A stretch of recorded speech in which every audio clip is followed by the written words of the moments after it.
Thank you for joining us, ladies and gentlemen, this Saturday evening. A very warm welcome to all of you watching the LongForm Story. I'm Niranjan.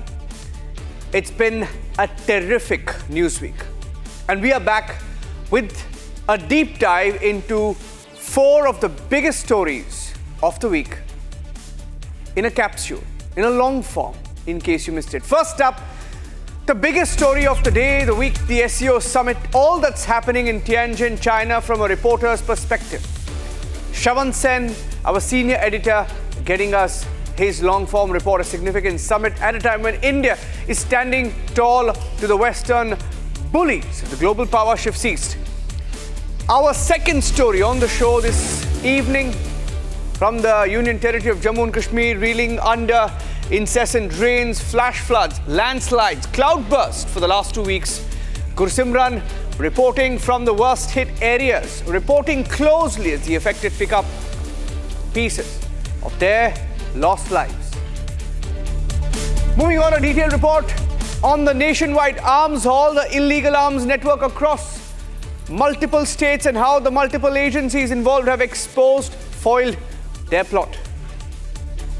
And our fourth and final story tonight on the long form is from India's neighbor Sri Lanka, a former prime minister on bail after arrest in a case of corruption involving his wife.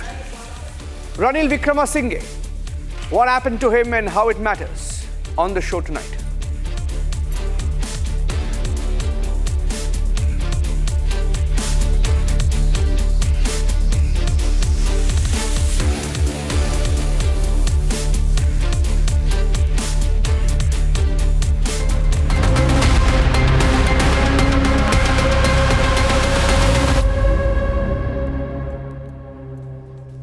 The world is watching a new global order emerge with Asia at the center. After signing 13 key agreements and declarations with Japan, Prime Minister Modi tonight is in China. Global leaders have arrived in Tianjin. But beyond the political glitz, there's a lot of action, excitement behind the scenes. The timing is important. Republic tonight brings you an extensive coverage of the SCO summit, its geopolitical significance, the breaking news unfolding around it, but beyond the talk and the sea of information, we wanted to get you a reporter's diary tonight. Brought to you by Shravan Sen from the Super SCO Summit. Take a look. The world is watching a new global order emerge with Asia in its center.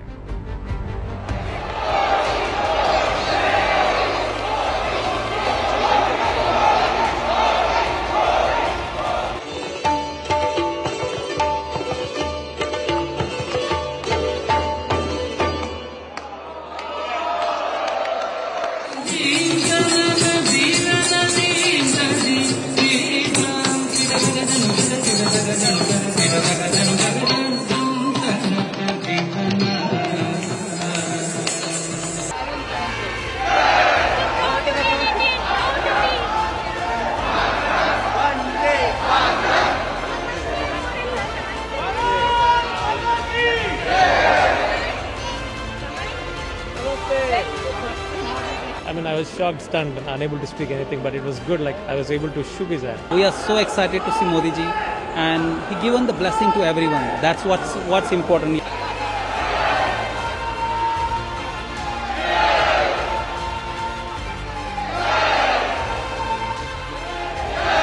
I almost cry. I love Modi. I love India. And then I'm very proud that we see Modi ji, and then we can get a blessing from Modi ji.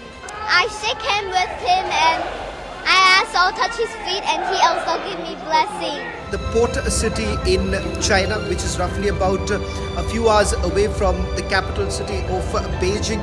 In fact, there is a high-speed train from which you can actually come to this particular city. There is a lot of significance attached to the choice of Tianjin being the venue for the SCO summit. One, the fact that this is the largest ever SCO summit that is taking place since the time its inception, and the fact here is that this comes at a very interesting geopolitical time. So while some analysts say that India and China are essentially coming together because of the doubling down that we have seen from the West,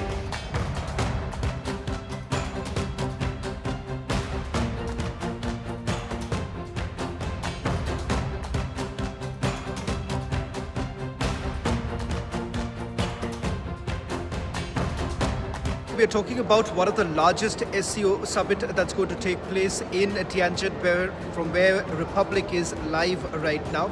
Before I get into the specifics of what is it that one can expect from the SCO summit, I just want to give our viewers a tour from where we are basically broadcasting right now, and it'll also give you a sense of how things are really changing in China right now. Sneak peek into what exactly is China essentially thinking.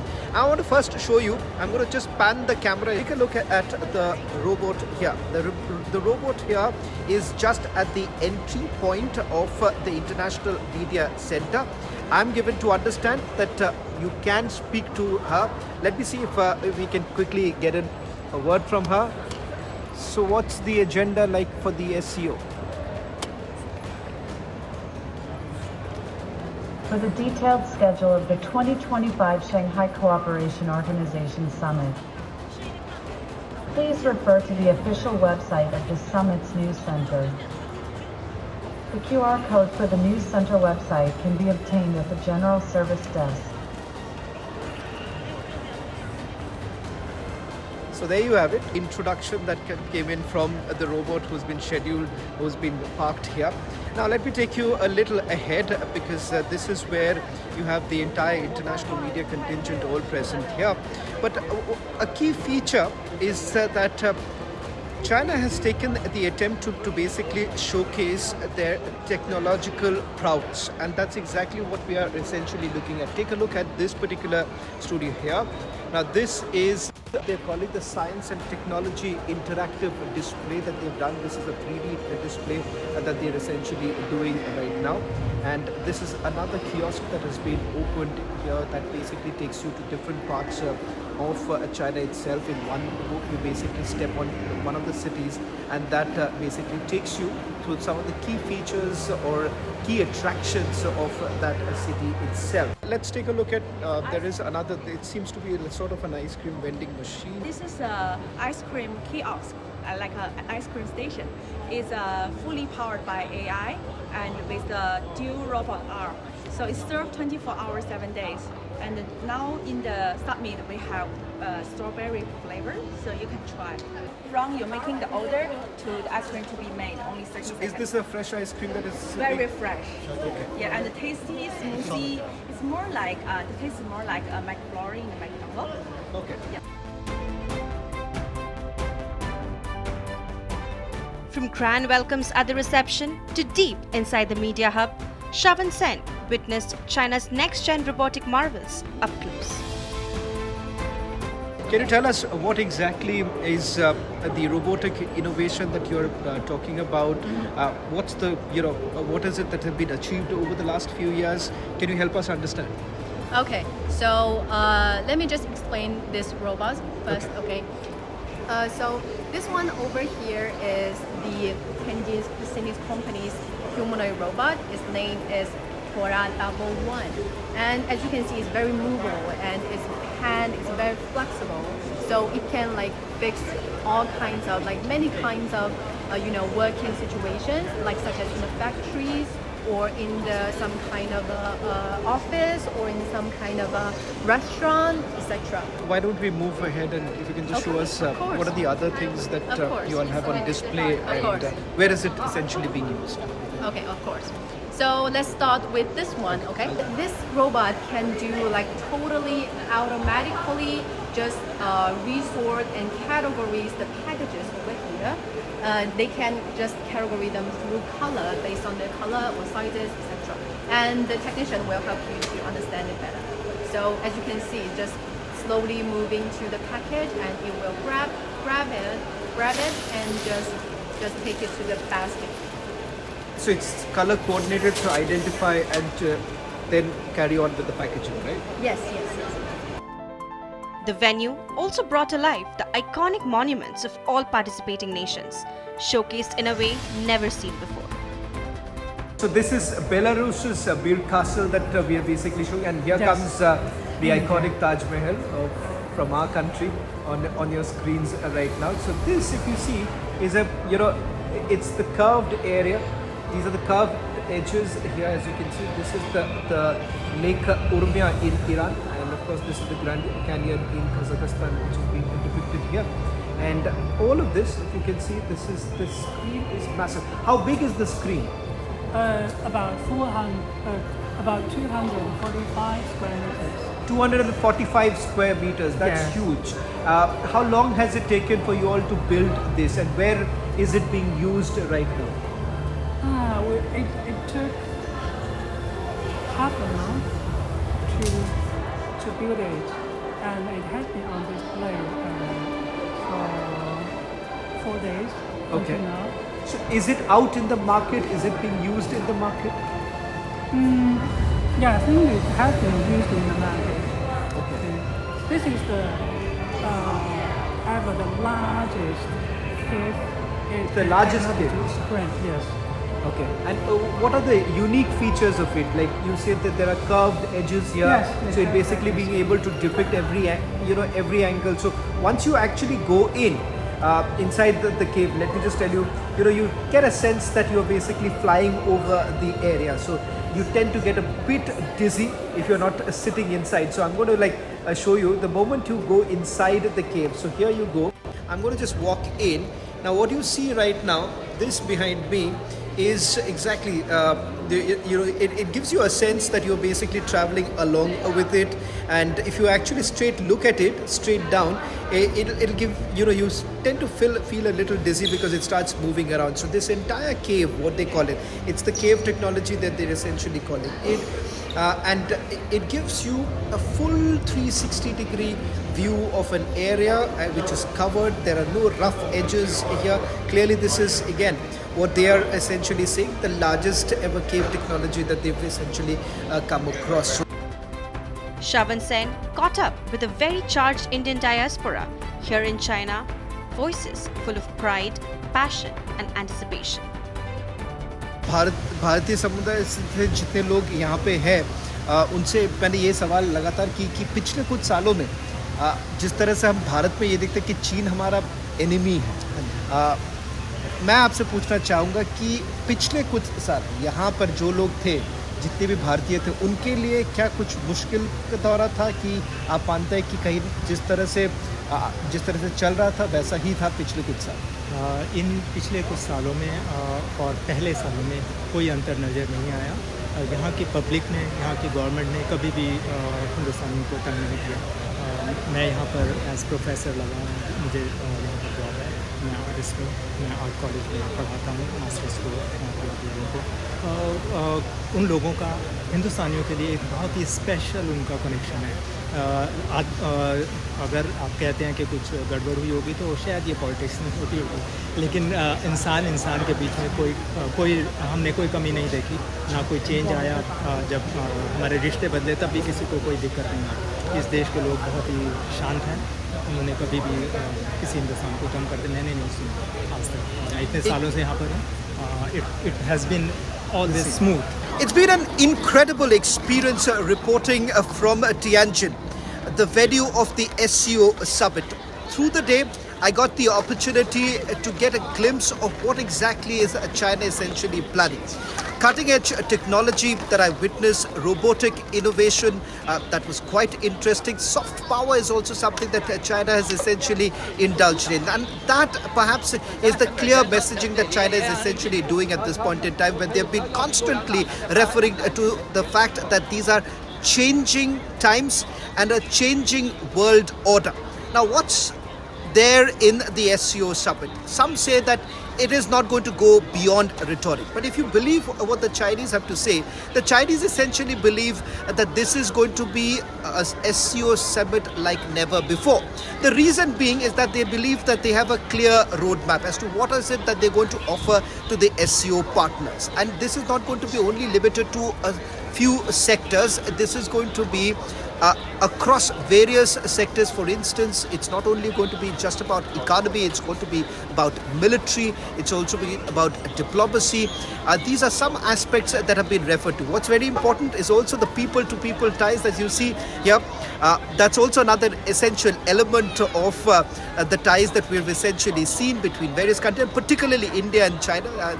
the excitement is also building up right now in this port city of Tianjin, from where I'm going to report over the next few days, getting you all the latest updates, giving you an in-depth understanding of what's really happening on the ground. What is it that the Indian diaspora really feel about the current issue? Can we really forget Galwan and move on? And if at all we have to move on, what's the pragmatic approach? All of this, something that I'm going to get you while putting together a comprehensive report from Tianjin.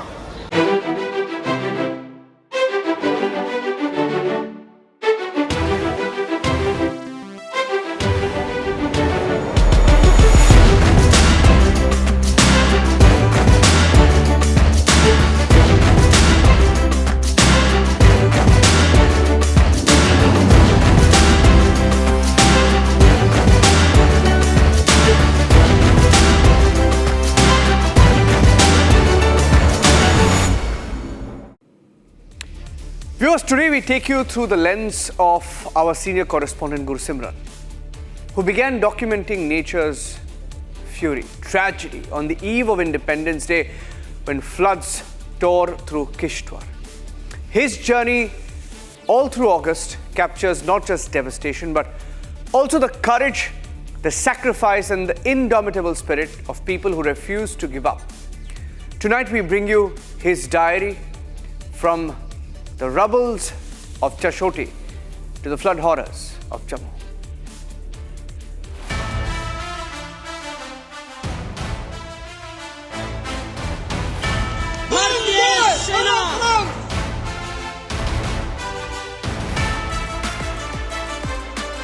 August was a month of both celebration and sorrow, when the tricolour was hoisted across India. But in the mountains of Jammu and Kashmir, nature's fury left villages shattered and families searching through rubble. From the cloudburst in Kishtwar's Chashoti village to the rising waters of Jammu's Tavi River, Republic senior correspondent Gursimran was on the ground every single day, capturing the stories of survival, sacrifice, and resilience.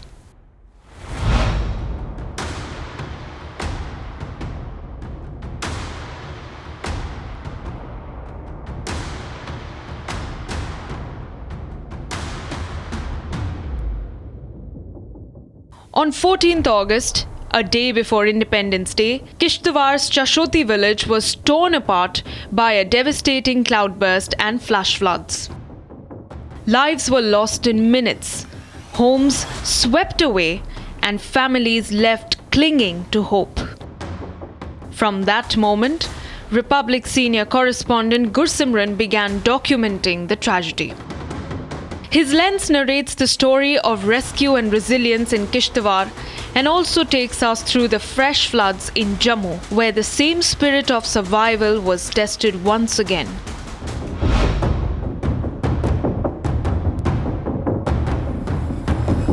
On the 14th of August, more than 65 lives were lost in Chashoti, with over 30 still missing. More than 100 were injured and rescued as the cloudburst tore through the Kishtwar mountains. That night, Gursimran got us pictures of the army searching through the rubble in pitch darkness, hoping to pull out survivors.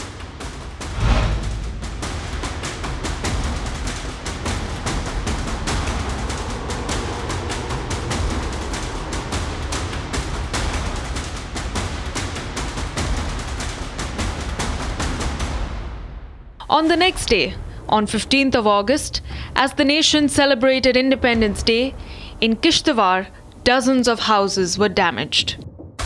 Several others stood on the mercy of rains, ready to collapse with another heavy spell. Inclement weather made rescue operations almost impossible. Locals were searching for their relatives in the debris. These are the visuals that are heart-wrenching, because these people, they have lost their people, they have lost their relatives to it, and now as we speak, they are searching for their people, they are searching for their relatives, and what they hope and what they feel, that anyone who is inside this could be their relative, could be their near or dear one, and that's why these searches have been launched. Though the security forces have also launched the searches, but the relatives here of those who have gone missing, they are also carrying out the searches by removing these logs from this very area. आपसे जानना चाहूँगा, आपका कोई रिश्तेदार missing है? हाँ, मेरा छोटा वाला मामा जो मिसिंग है, पता नहीं चल पाया, उसका कोई पता नहीं चल पाया. The market in Chashoti was completely washed away in seconds. And shopkeepers narrated how they barely had the time to escape, but still managed to rescue miners. कुछ एक दुकानें हैं जो अभी भी बची हुई हैं, वहाँ पर एक कह सकते हैं तो थोड़ा सा काम यहाँ पर चल रहा है. आपका नाम? दारी सिंह सर. मुझे ये बताइए, हुआ क्या था? आप यहीं थे कल? जी. क्या हुआ? तो एकदम से हम अपना काम कर रहे थे ऐसे ही हर रोज़ की तरह, तो एकदम से कुछ आवाज़ें आई हमारे को पीछे से. तो जब तक हम बाहर निकलते हैं, बाहर निकल के एकदम हम अपने बच्चों को देख रहे हैं, हमारे बच्चे कहाँ हैं, जबकि बाद में वो सारे बच्चे स्कूल में ही पाए गए थे. जैसे ये साथ में स्कूल है, इस स्कूल से जैसे हम यहाँ से वापस आते हैं, उतने में जो मलबा है वो यहाँ से आता है, और उस मलबे में यहाँ से कम 10 से 12 लोग, बच्चे और महिलाएं, बुजुर्ग सब, मतलब उसमें वो तो उसी टाइम चले गए हुए हैं. अचानक ऐसे हवा आई, तूफान आया, जिससे आदमी को कोई पता नहीं चला. तो अपना सुध बुध खो के जो चपेट में आया उधर गया, जो बच्चा इधर भागे दूर, मगर कोई पता नहीं चला इसमें कि क्या हुआ क्या नहीं है, अचानक हुआ. So this is what has happened, and now these visuals or destruction are what these people can see here, but the lives have been lost, countless still missing. Reason being that these people, those who have been here, those who have been living here for long period of time, they now are lifeless. They have lost their near and dear ones, and these mounds of destruction, this speaks volumes about what transpired that afternoon of 14th of August when these lives were lost and the people lost everything.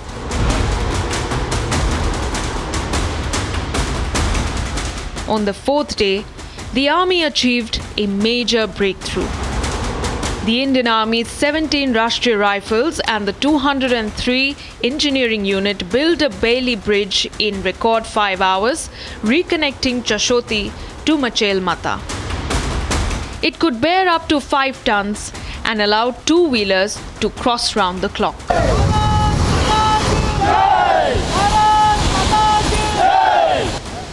Chashoti में जारी rescue अभियान में भारतीय सेना ने जो है एक महत्वपूर्ण पड़ाव हासिल किया है.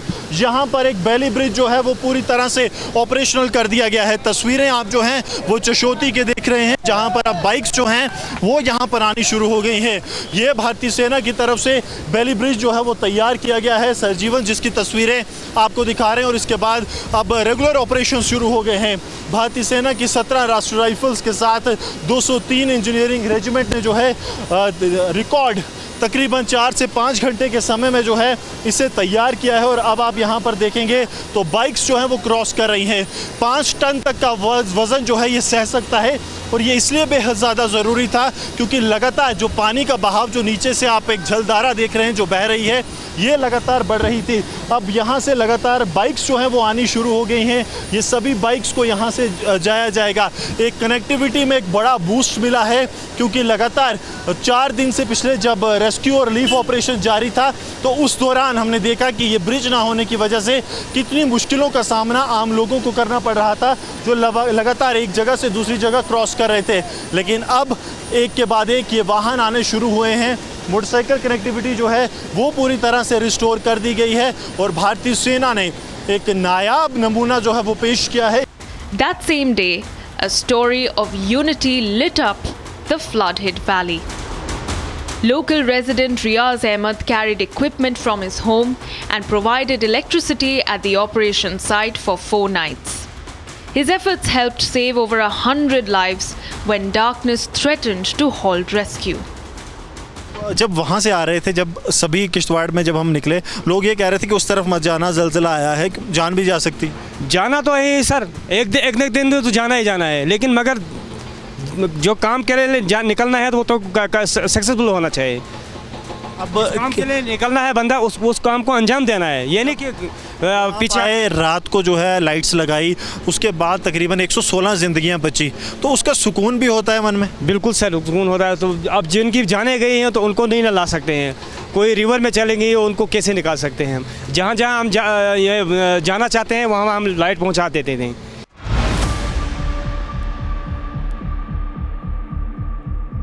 On the 18th, our reporter met Kanta Devi. She was another good Samaritan who had a small shop with 5 lakh rupees in loans and family savings to serve Machel Mata pilgrims. But she too was removing debris where her shop once stood, her livelihood buried in the flood. मलबे से थालियां, चम्मच और गिलास जो हैं वो निकल रहे हैं। माता जी, आपका नाम? कांता देवी। मतलब आप यहाँ पे किस चीज़ की दुकान करते थे?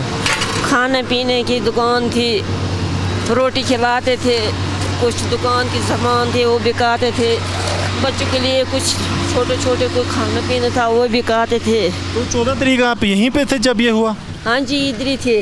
क्या हुआ था? कुछ नहीं, ऐसे नजर आए एकदम, लोग को किसी को नजर नहीं आया। आप बच के कैसे निकले, क्योंकि दुकान तो पूरी सैलाब की जद में आ गई? हम दौड़ते दौड़ते रोड से भाग गए थे, कुछ लोग इधर तक फंस गए थे पानी से, वो पता नहीं कैसे निकले कैसे नहीं, कुछ फंसे हैं कुछ मरे हैं इधर। आज 5 दिन हो गए, आज आप सामान ढूंढने आए? क्या करेंगे, हमारा दिल तो घबर गए, कैसे निकालेंगे सामान, हमें होश ही नहीं रही। आज वापस आए हैं? आज वापस। मिल रहा है कुछ? क्या मिला है, ये टूटा फूटा कुछ मिला है, बाकी जो खाने पीने के सामान सारे दबा दिए है और कुछ नहीं है। काफ़ी ज़्यादा सामान था? सामान 5 लाख का सामान था, वो भी लोन निकाला था, कुछ उधार लाया था। हमारे बेरोजगारी बंधु में क्या है, इधर कुछ नहीं है, 2 महीने की यात्रा है इसलिए लाया था, हमें सोचे कुछ बन जाएगा, नहीं बना, कुछ नहीं बना। अब क्या गुजारा कैसे होगा, क्या रहेगा? अब क्या गुजारा करें, ये कुछ नहीं, हमारे पास कुछ रहा ही नहीं, क्या गुजारा है।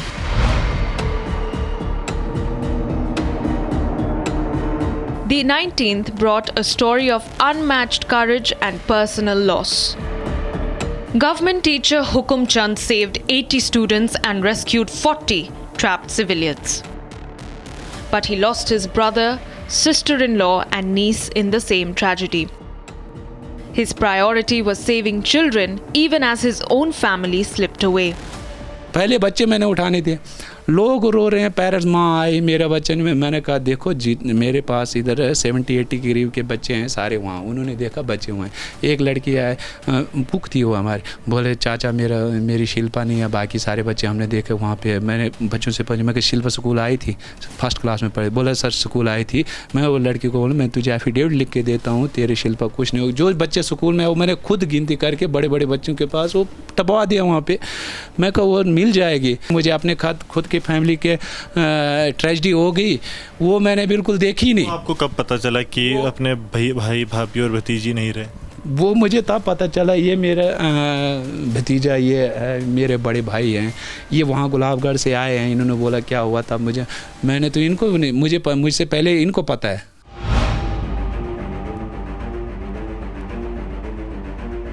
As Kishtwar mourned, floods struck Jammu. On 26th August, 43 people were killed as waters rose across the Jammu region.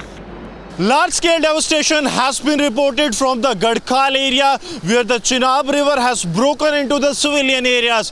As flash floods have caused havoc in the Jammu region, the condition on the international border also remains the same. Rising water levels of the river Tavi has caused large-scale disruptions in the connectivity as well as has created havoc on the civilians that were living in the nearby area. Chaos swept Jammu city as the Tavi river crossed the danger mark. Entire localities submerged, vehicles floated, and the 4th bridge over Tavi was damaged. Rescue operations were led by the army and the SDRF. Heavy rains are continuing in the Jammu district, and also the water level is rising with each passing minute. Right now we are at the Jammu Tawi, where the water level has already surpassed the alert mark. Right now, since morning, we have been witnessing that how the water level is rising in the upper reaches of Jammu, and now here at the Jammu Tawi, you will see that the water levels have reached the next level, because in the upper reaches of the Udhampur, we are witnessing regular rainfalls taking place, and also the inclement weather conditions that are making it really very challenging. And here at the Jammu Tawi, the gusty flow of the water is making it really very challenging for the authorities to actually save the lower lying areas of Jammu. On the 27th, multiple areas remained underwater. Houses were damaged, belongings lost, and families sheltered in relief camps.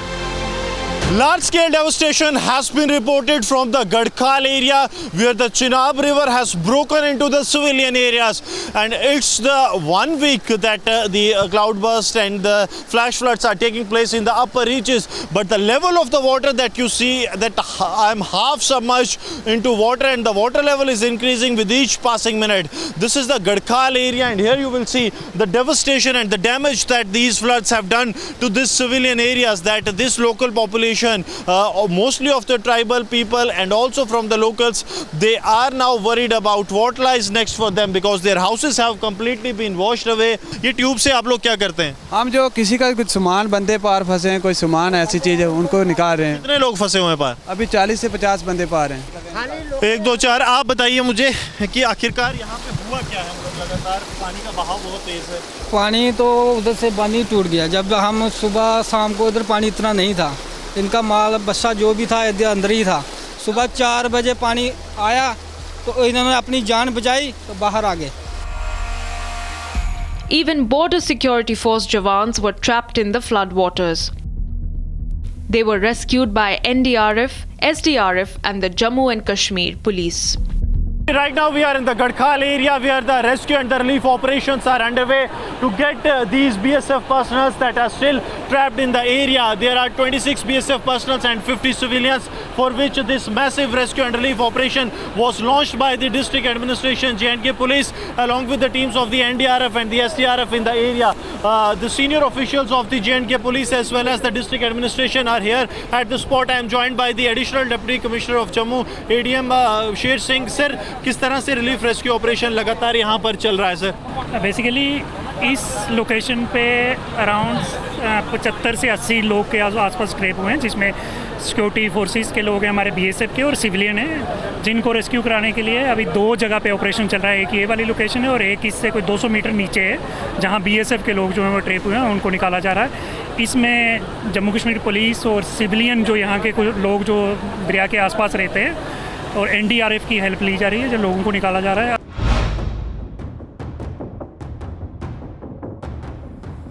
On the 28th, Gursimran joined BSF troops at the Jammu international border. 3 to 4 feet of water submerged villages, yet patrols continued. With Pakistani posts just 50 meters away, the BSF carried out area domination inside floodwaters to prevent infiltration or drone drops. As flash floods have caused havoc in the Jammu region, the condition on the international border also remains the same, and Republic is right now at the Indo-Pakistan international border in the Jammu sector, where the brave hearts of the border security force, they are carrying out relentless area domination and patrolling here along the Indo-Pakistan international border. These men, despite braving all odds, they are ensuring that the adversary's nefarious plans are foiled, because the weather is the challenge. Advisory has been issued for the low-lying areas, and so does the adversary that always remains in a bid to destabilize this very area. But these brave hearts of the border security force, equipped with the sophisticated weapons, they are carrying out the patrolling in the area that has completely been flooded. It is the Jammu sector of the Indo-Pakistan international border, where the flash flood and the rising water levels have gone to such a level that on the fence area right now where we are reporting from Chashoti's rubble to Jammu's submerged streets, from villagers with bare hands to soldiers building bridges, From teachers saving children to Jawans patrolling in waist-deep waters. Through Gursimran's reportage, the story of this August is one of devastation and resilience, survival and sacrifice. From Kashmir to Manipur, Punjab to Madhya Pradesh and Jharkhand, India's security forces are hitting illegal arms networks head-on. Rifles, grenades, explosives, massive haul across India. While terror plots are being foiled and deadly attacks are being stopped, weapons are being found, the army, the police and intelligence agencies are showing one thing loud and clear: that our borders are locked down and anyone trying to destabilize the nation will not get away. Here's a story on how we've been sweeping nationwide crackdowns on illegal arms.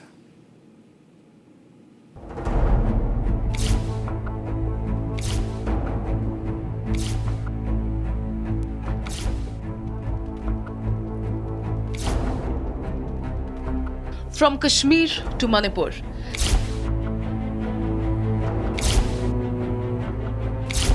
Security forces are on a relentless hunt for illegal arms racket. In Handwara, Jammu and Kashmir, police uncovered a massive arms cache. While in Gurez sector of Kashmir, the army neutralized 2 terrorists attempting to infiltrate into India.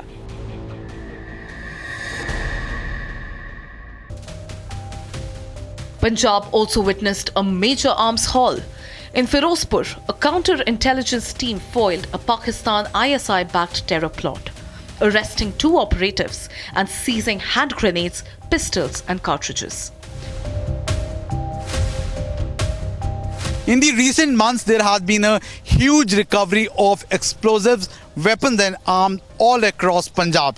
And the way the gang operatives have been arrested, which have been given direction by the foreign operator itself, tells the theory and the story of the lawness of the state.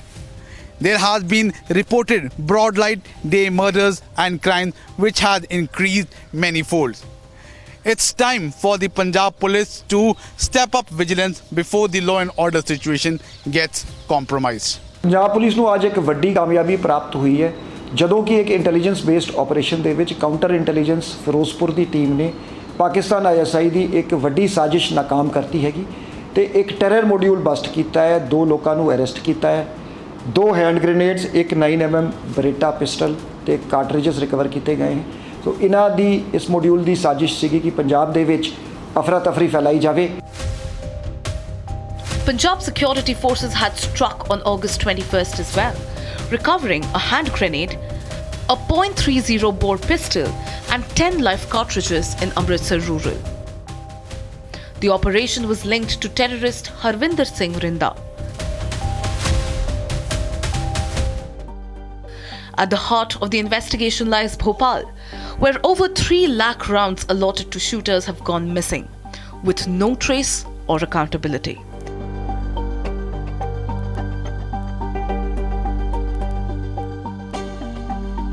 Madhya Pradesh की राजधानी भोपाल में कारतूसों की कालाबाजारी का बड़ा खुलासा हुआ है।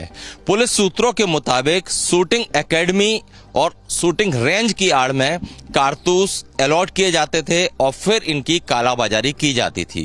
और ये भी जानकारी लगी है कि अब जो रिकॉर्ड खंगाला गया उसमें 3 लाख कारतूस मिसिंग हैं।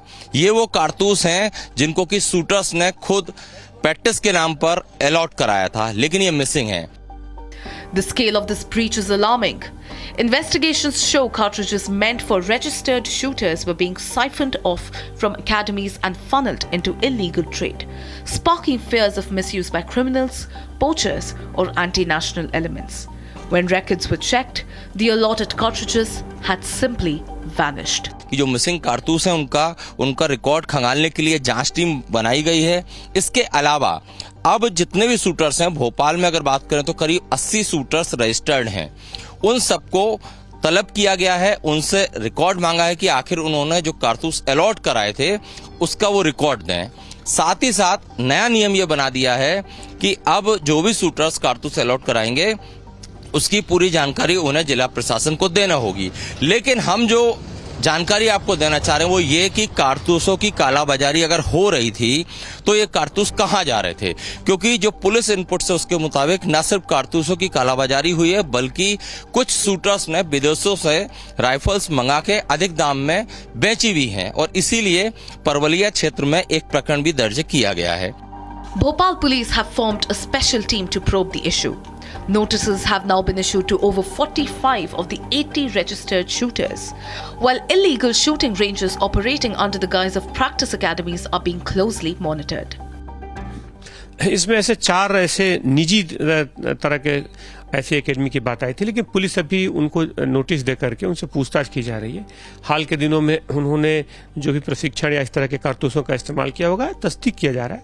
इस पूरी प्रक्रिया का एकमात्र उद्देश्य है कि इस संवेदनशील मामले को एक वैधानिक दायरे में व्यवस्थित किया जा सके, इसी भी तरीके के मामले को कोई अव्यवस्थित न हो और खास तौर पर जो भी कारतूस या जो भी इस तरह के एमुनेशंस आते हैं उनके जो बोर है, उनकी जो संवेदनशीलता है, इसको एक खास वैधानिक दायरे में पुलिस उसको जांच परख कर सके और इसमें किसी तरह का दुरुपयोग ना हो, इसको सुनिश्चित किया जा सके।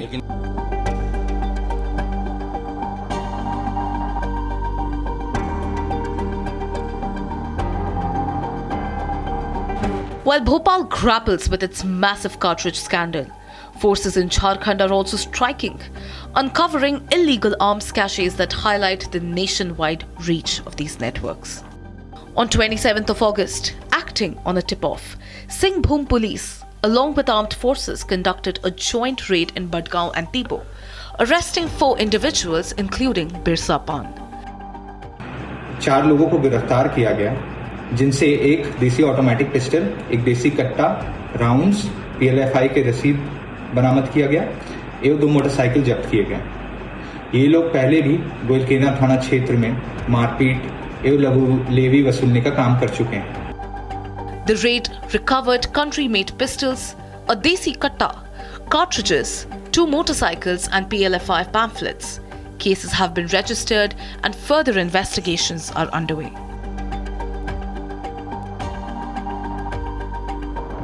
Across India's western and eastern borders, seizures of weapons, explosives and narcotics have surged sharply in 2025. Rifle recoveries alone are up 2,568% since 2021, while explosive seizures have jumped 7,363% according to BSF data. In the first half of 2025, over 660 weapons, 681 detonators and 22.4 kgs of explosives were recovered, highlighting the critical role of security forces in preventing smuggling and potential terror threats. To reinforce peace, the army and other agencies have intensified operations, dismantling armed networks that could have destabilized the country. Similar seizures are being done in Manipur as well, a state which is slowly creeping back to normalcy under the president's rule.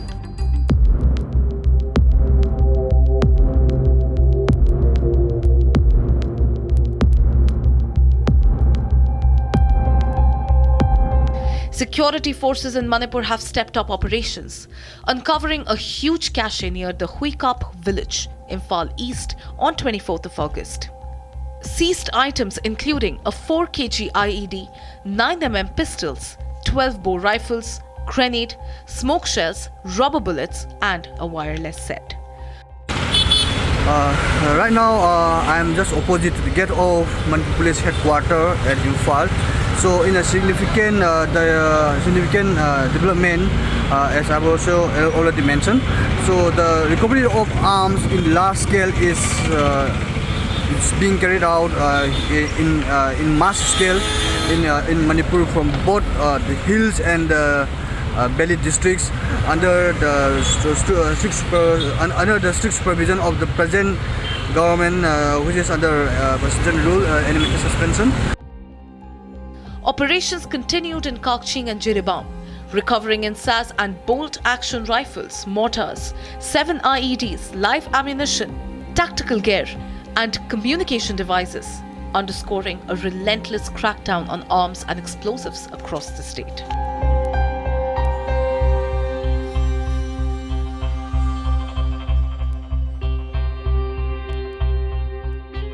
From Kashmir to Manipur, security forces have maintained relentless pressure on illegal arms networks, seizing weapons, explosives, and ammunition across multiple states.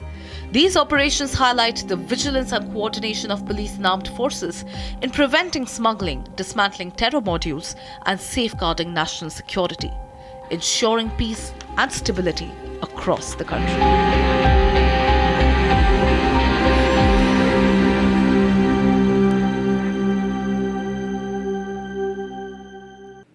Today, Sri Lanka watches history unfold. Ranil Wickremesinghe, the man who once steadied a nation in crisis, now finds himself handcuffed, facing allegations that could rewrite the island nation's political history. From the chaos of 2022, when a president fled amid mass protests, to a tenure marked by debt, fuel shortage, and reform, Wickremesinghe rose as a stabilizer in Sri Lanka. But now the streets of Colombo are alive with protests again. Now, inside the courtroom, questions of accountability, corruption, and democracy hang in the air. And as bail is granted, the nation asks, what comes next for Sri Lanka?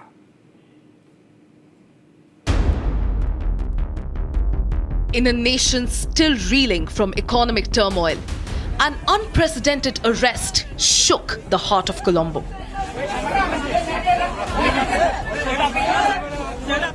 This is a first in Sri Lanka's political history. Ranil Wickremesinghe, a politician who rose to stabilize a crumbling economy, is now handcuffed, facing allegations that threaten to rewrite the island's political history. Ranil Wickremesinghe was arrested a few days ago by the Criminal Investigations Department of Sri Lanka Police. The reason they said that he has visited London during his tenure as the president. Allegation is like about 16 million Sri Lankan rupees was spent on that trip by the Treasury of Sri Lanka.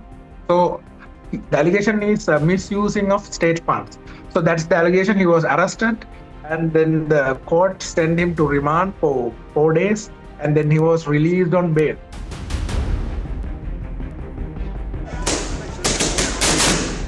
In 2022, as Sri Lanka teetered on the edge of collapse, the unthinkable happened. President Gotabaya Rajapaksa fled the country, resigning amid months of mass protests.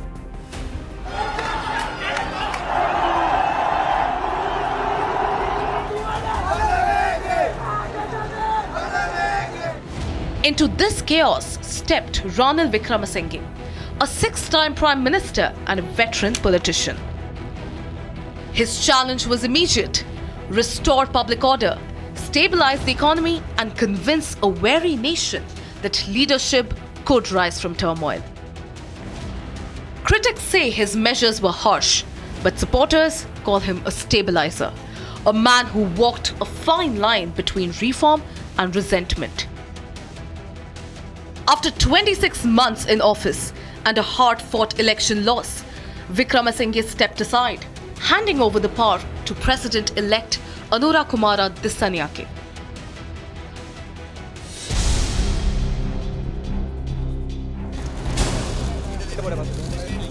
Then on 22nd August, the unthinkable happened. Ranil Wickremesinghe was arrested by the Financial Crimes Investigation Department. He became the first former head of state to face such a scrutiny.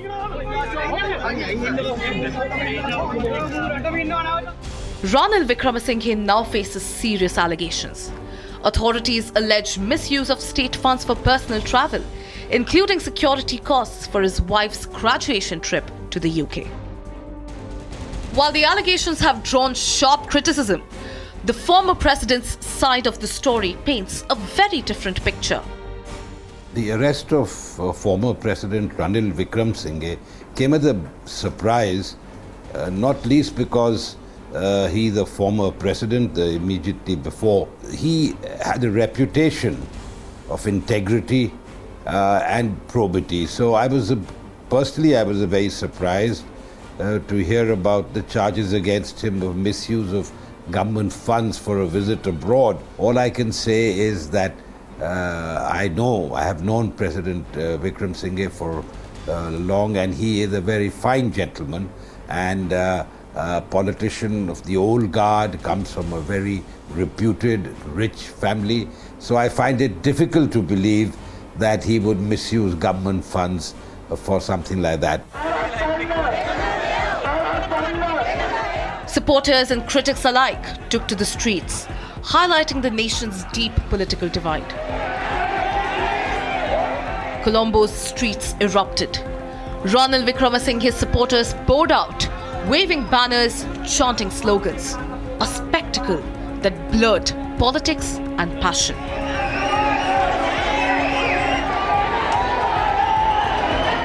Voices from the opposition called it a political revenge. Lawmakers accused the new government of using power to suppress dissent.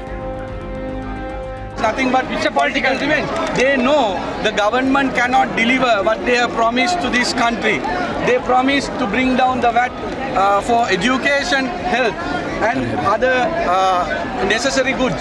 But what they are doing, there is no development in this country. The inflation is so high, people are suffering, people are in hunger. So they want to suppress the opposition. We are here to actually protect the multi-party system and the democratic institution, because this would be a kind of a beginning to destroy all the democratic institution in Sri Lanka.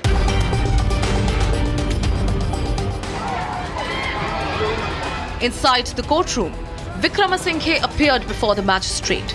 He was sent to remand until August 26th, leaving many questions unanswered.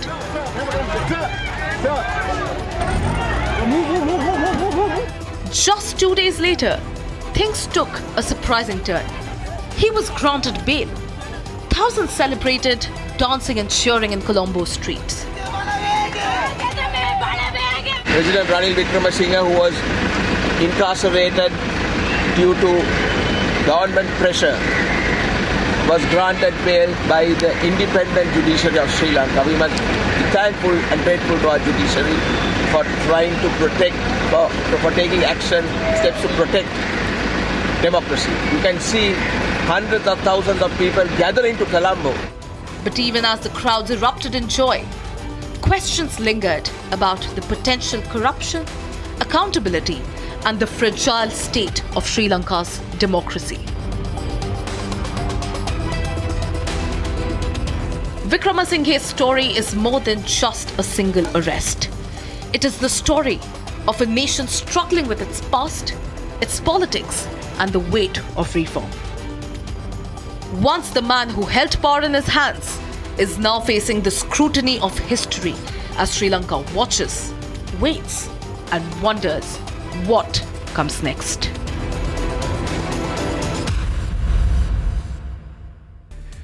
And that's it on this edition of the LongForm Story. Ladies and gentlemen, we will be live in our studios all day tomorrow starting 6 a.m. Tomorrow's the big day when the Prime Minister meets Xi Jinping and Vladimir Putin, among all the global leaders at the SCO summit. Republic is live. Shavan will be live from Tianjin, and so will we. Until tomorrow morning, 6 a.m. Good night. Thanks for watching.